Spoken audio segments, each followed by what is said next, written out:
Good afternoon, everyone. I am Ivan J. Guillermo, and we are the Group 4, and we are assigned to report the Part 4 on the Chapter 3 entitled the Propaganda Movement, the Katipunan, the Exile, and the Execution. So first, in Europe, which is the Filipino Ilustrados, Filipinos gathered regularly to share news from the Philippines and discuss them over a banquet. They are the Ilustrados from the Philippines that led to the initiative for political reform. With their education and exposure to European liberal ideologies, they had the confidence to voice out their grievances and aspiration from their country. Among them is our Dr. Jose P. Rizal. Despite their efforts, they were not heard and taken for granted of the Spanish government to their advantage. Although being in Europe, they could gather and convene on the plans for reforms that they wanted. History may tell us that they have not succeeded to ease suffering of the Filipinos, and some of them have resorted to the violent means of independence. So in this case, dito siguro, dito na part is yung mga Filipino is not, kumbaga hindi nila nakuha yung gusto nila na independence. So, this is resulted to the creation of two functions among the Ilustrados both in abroad and the Philippines. First is the intelligentsia and the propaganda movement. Intelligentsia are what we call for those who resorted to peaceful reform. And propaganda were considered more organized and direct in their plans for peaceful. The movement was labeled as a cultural organization in 1872, according that to the Jenny.com 2020. So, their members identified as propagandists or reformists. So, yun ang tawag sa kanila. And have worked hardly in the Philippines and abroad. So, yung mga propagandists and yung mga reformists na yung nasa ibang bansa and mismo yung nasa Philippines as they are connected. So, as such, they were guided with their objectives. So the first objectives is the recognition of the Philippines as a province of Spain. Second objectives is the equal status for both Filipinos and Spaniards. Third is the Philippine representation in the Spanish Cortes. And next is the secularization of Philippine parishes. And lastly is the recognition of human rights. To initiate these objectives, they conducted a regular meeting in 1889. Graciano Lopez Haina founded the La Solidaridad newspaper in Barcelona. So the said newspaper served as the instrument of the propaganda movement. So being Marcelo H. Del Pilar, being the editor, wrote to Rizal in London and invited him to contribute. Moreover, the intelligentsias Ilustrado recognized the brilliance and conviction of Jose Rizal. Thus, he was recognized as their leader. Further, the names of the identified members of the propaganda movement are as follows. So first is the Jose Alejandrino. Second is the Anastasio Carpio. Third is the Graciano Lopez Haina, which is the publisher of La Solidaridad. Fourth is Marcelo H. Del Pilar, is the editor and co-publisher of the La Solidaridad and wrote under the name Claribel. Next is Eduardo Delete. Next is the Antonio Novicio Lona, wrote for La Solidaridad under the name Taga Ilog. Next is Juan Novicio Lona, which is the painter and the sculptor. Next is Miguel Moran. Next is Jose Maria Panganiban, who wrote for La Solidaridad under the name Humapa. Next is Pedro Ignacio Paterno, served as Prime Minister of the Philippine Republic. Next is Mariano Ponce, wrote for La Solidaridad under the name Tik Balang. Next is Antonio Maria Regidor. Next is Isabelo Jr. L. de los Reyes. And lastly is Dr. Jose Rizal, used the pen name Laon-Laan. My topic is all about Rizal reached Barcelona as a prisoner on October 2, 1896. Several days later, an officer informed him that a newspaper in Madrid held him responsible for the insurrection. This disturbed him very much. In the Montjuïc Castle, he was incarcerated. So sa Montjuïc Castle, dito binilanggo si Rizal. The castle was under the jurisdiction of former Governor General Eugenio Despujol. So si Governor General Eugenio Despujol isa siyang military commander of Catalonia. He ruled in the Philippines as a conservative but later became a liberal. It was during his term when Rizal, leader of the Philippines propaganda movement, was sent to the Pitan in Mindanao. He would again meet Rizal, who was on his way to Cuba to work as a military medic, before being intercepted in Barcelona, before sending him back to the Philippines where he lived the rest of his life. On the same day, he was transferred to steamer Colon bound to Manila. Upon learning the predicaments of Rizal, Dr. Antonio Maria Regidor and Sixto Lopez, ito siya yung mga lawyer ni Rizal. So, si Dr. Antonio Maria Regidor was a lawyer, diplomat, and propagandist. Siya yung kumupkop kay Rizal nung pinag-iinitan ito ng mga Kastila. Nagsikap si Dr. Antonio na mailigtas si Rizal sa pagkakakulong niya ito sa sasakyan sa Hong Kong. And then, si Sixto Lopez naman, isa siyang patriot, a Filipino patriot propagandist. The lawyer worked on the request and claimed to the Singapore Court of Justice that Rizal was illegally locked up in the steamer.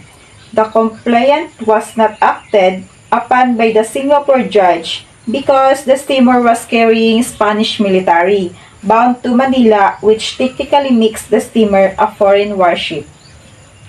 That's all. Thank you. The court-martial of Rizal was held in a military building called Cuartel de España on December 26, 1896. Rizal sat on a bench with two soldiers. His arms were tied behind like a common felon. He was dressed in a black woolen suit with a white vest and black tie.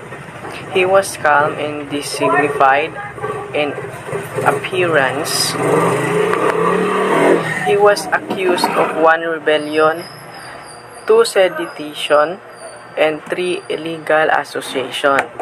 The prosecuting lawyer, Attorney Alsuker, enumerated the charges against him. The lawyer convinced the military court to give death verdict to Rizal. The Spanish spectators cheered and applauded. The defensive delivered by Don Andrade with a reminder to the judges to be just and avoid vindictiveness when making decisions. Rizal has provided supplementary defense as requested by the court. At ito na nga, on December 26, 1896, the military court tried Jose Rizal and later found him guilty of rebellion, sedition, and conspiracy. The Spanish authorities believed that Rizal's writings fatally and necessarily incited the rebellion, which by 1896 had already become a revolution. On December 29 at 6 a.m., Captain Rafael Dominguez read before Rizal his death sentence.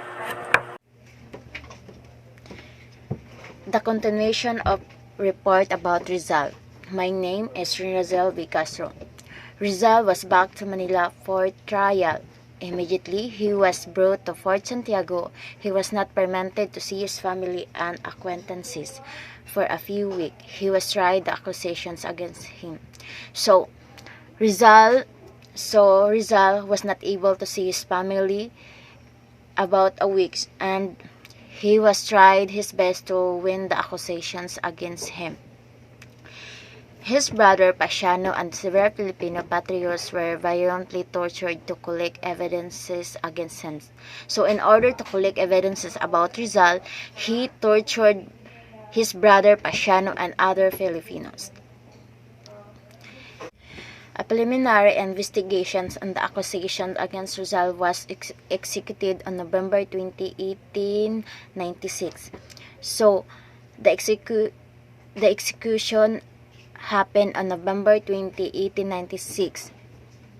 He submitted himself to Judge Advocate Colonel Francisco Ulib.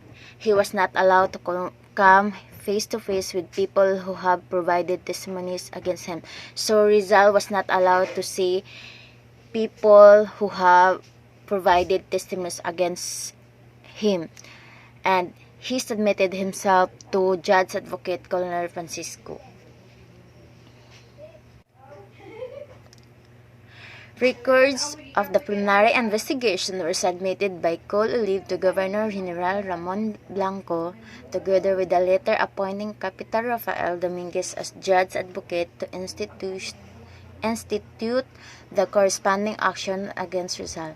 So, Col Olive submitted a preliminary investigation to General Ramon Blanco together with a letter appointing Capitan Rafael Dominguez as Judge Advocate to institute.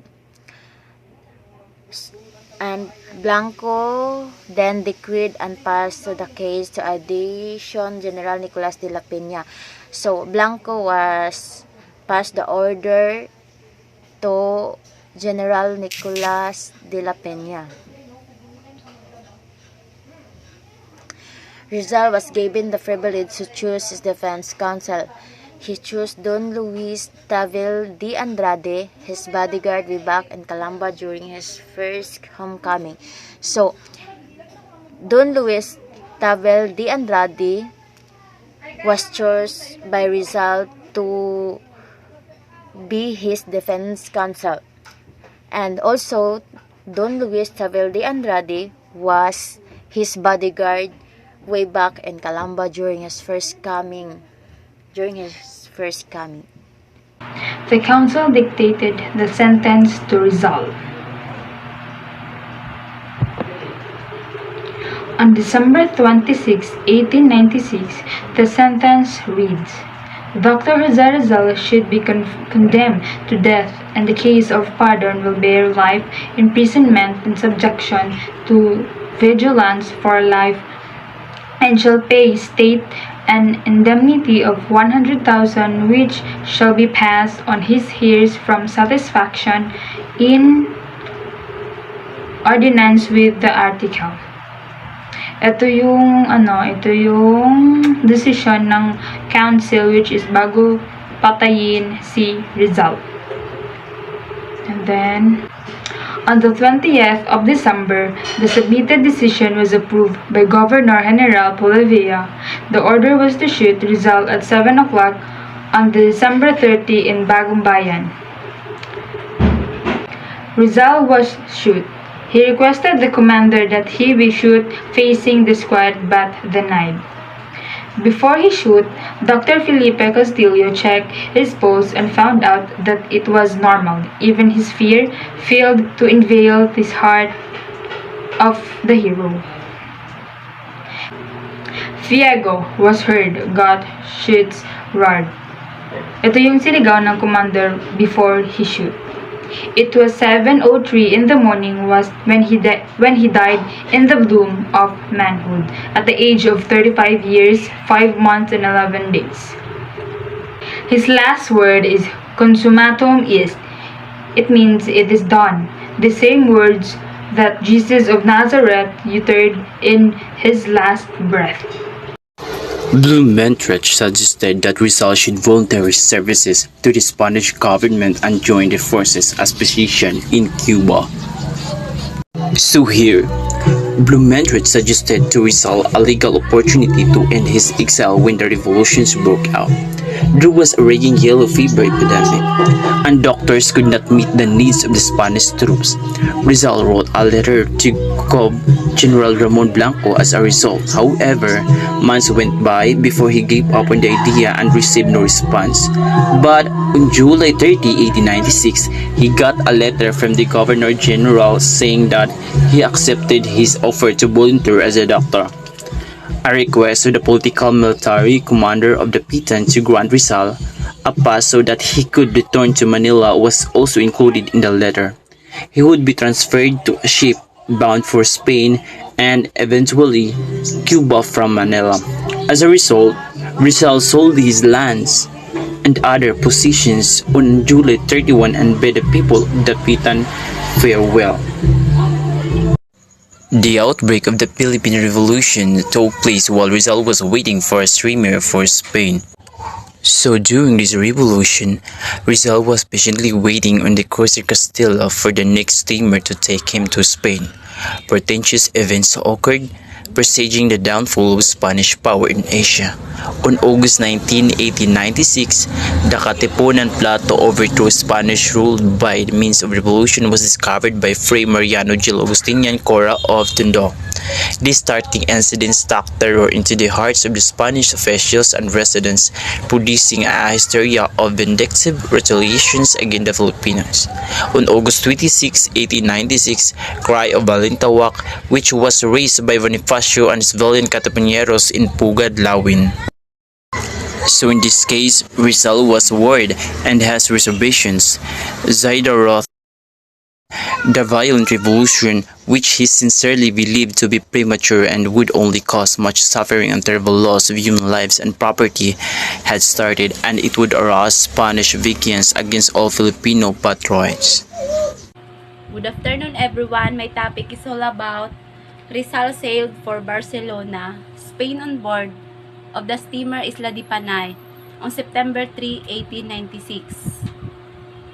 So, noong September 3, 1896, si Rizal ay nag-travel siya sa Barcelona. And he was confident that he will cure wounded soldiers in Cuba.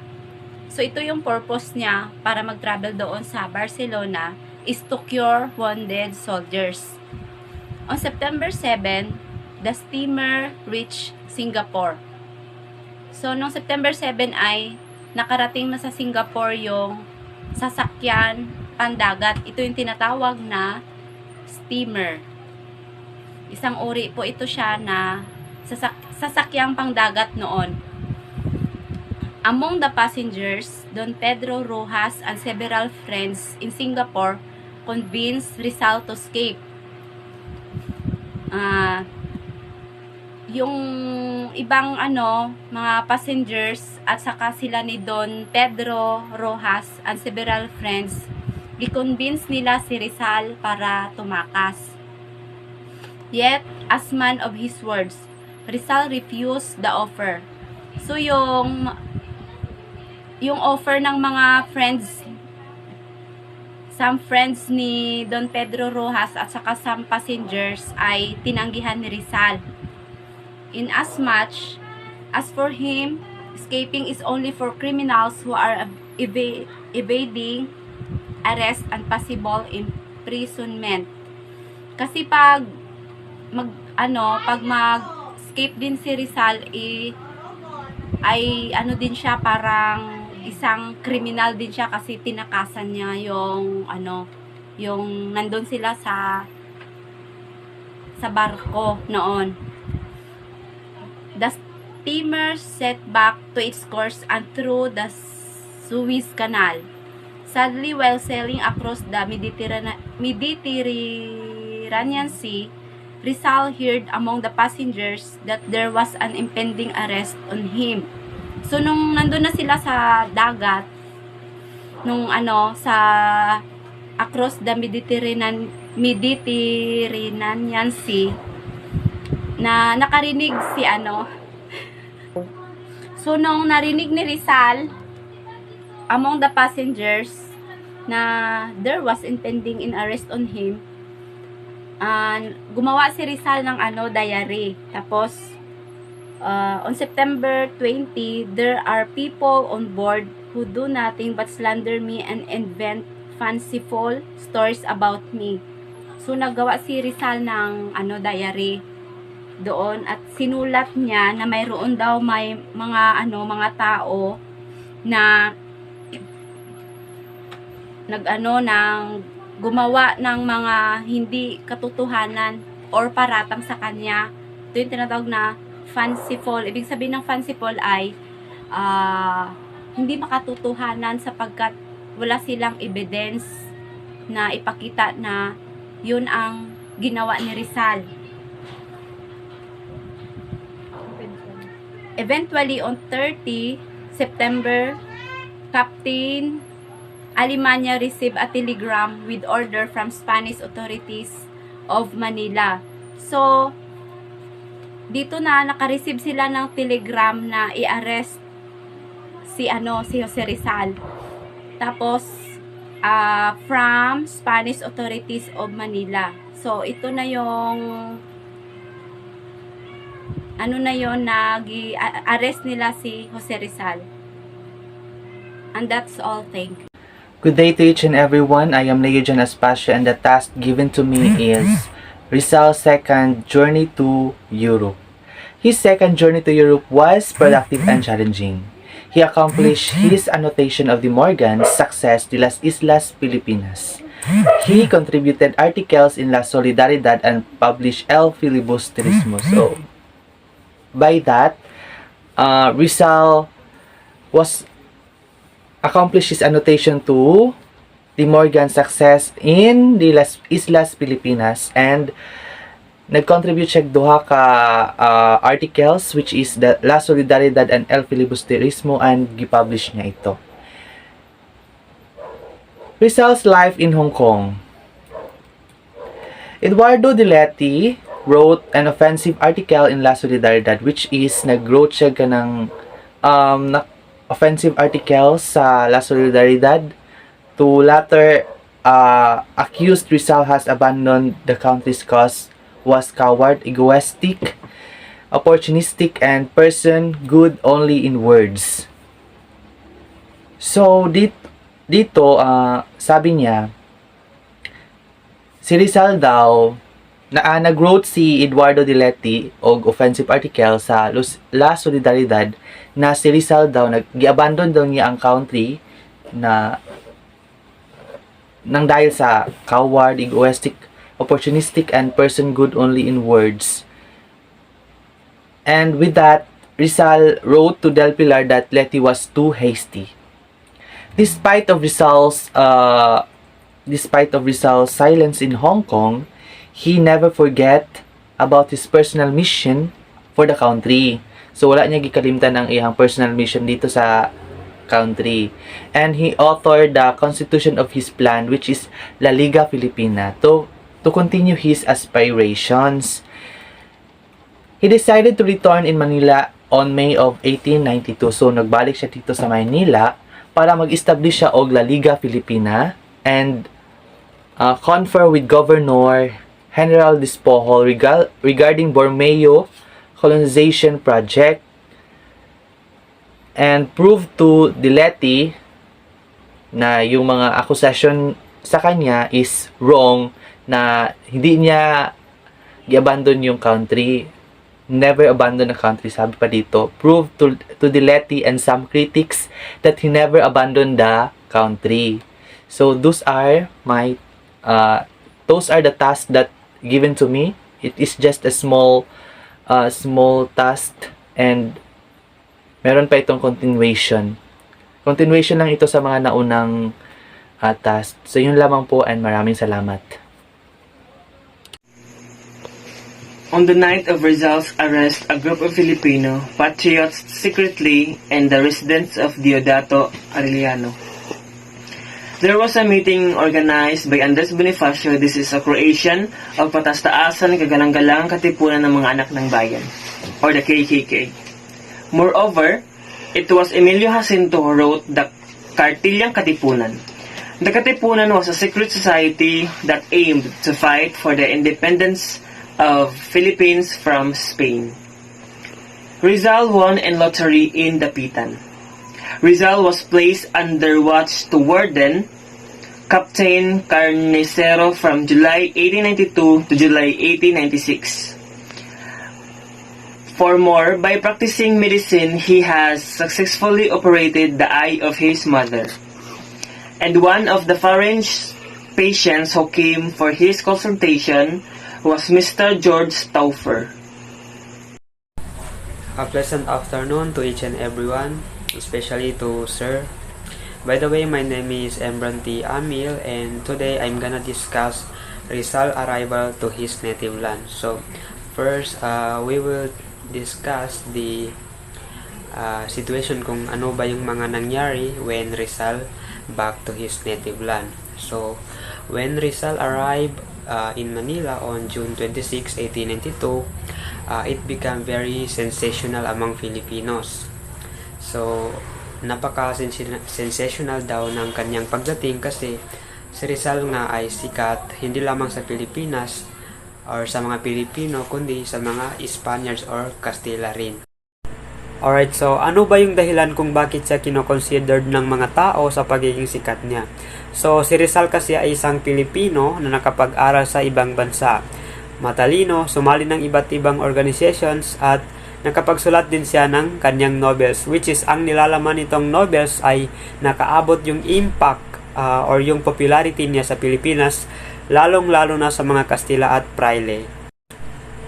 Okay, so on July 3, 1892, gaya ng plano ni Rizal na siya ay mag-establish ng organization, which is ang i-establish niya ay ang La Liga Filipina. So, ang goal niya sa organization na to, which is La Liga Filipina, is promotion of reform para sa Pilipinas, hindi para sa revolutions. So, nung itinayo ni Rizal ang La Liga Filipina, nangyari ito sa bahay ni Doroteo Ong Junco.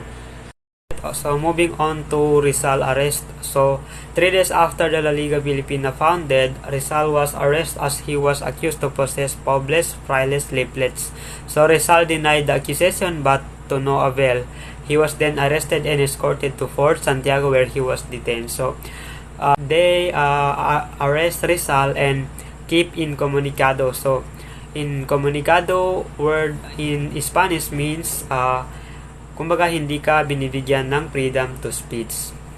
So, umabot nga ang balitang to sa mga Kastila at makalipas ang 3 araw pagkatapos i-establish ni Rizal ang La Liga Filipina ay hinuli si Rizal sa 4 na kaso.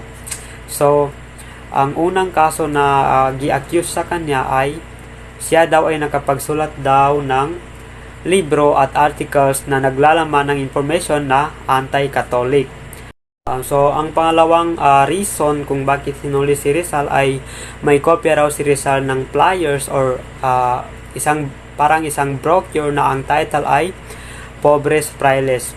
Isang fictional story at tungkol sa mga Dominican friars na nagko-corrupt sa mga mahihirap at sa mga Pilipinong nag-i-invest ng pera sa bangko na nagli-lead sa corruption. So, ang pangatlong rason kung bakit siya hinuli ay because of his novel El Filibusterismo. Nabasa na daw ng mga Kastila na itong novel ay idinedicate ni Rizal sa mga Gomburza. So, knowing the fact na ang Gomburza ay sikat noon sa mga Kastila dahil nga sila ay mga paring Pilipino na pinaghihinalaan na nag-traitor sa Spanish government. Pang-apat ay kinriticize daw ni Rizal ang religion at ang simbahang Katolika. So, yan ang mga reasons kung bakit na-exile si Rizal sa Dapitan. Or yan yung 4 na kaso na ipinaratang kung bakit pinatapon nila si Rizal sa Dapitan. Dapitan is located siya sa Mindanao, Zamboanga del Norte, if I'm not mistaken. June 7, 1892, the Gaceta de Manila circulate the arrest of Rizal.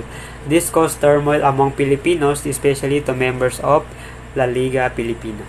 On July 14, 1892, dinala si Rizal sa dapitan at maayos naman ang naging treatment nila kay Rizal. Isinakay siya sa barko na ang pangalan ay Cebu or Steamer Cebu, kung saan nakilala niya ang dalawang Spanish priest na si Father Antonio Obac at si Father Carnicero.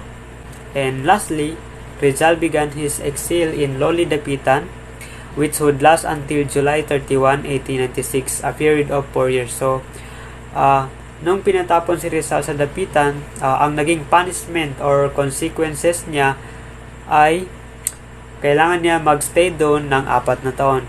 Rizal was placed under the supervision of Captain Ricardo Carnicero, and he is the political military commander of Dapitan. And that's all for my topic. Thank you.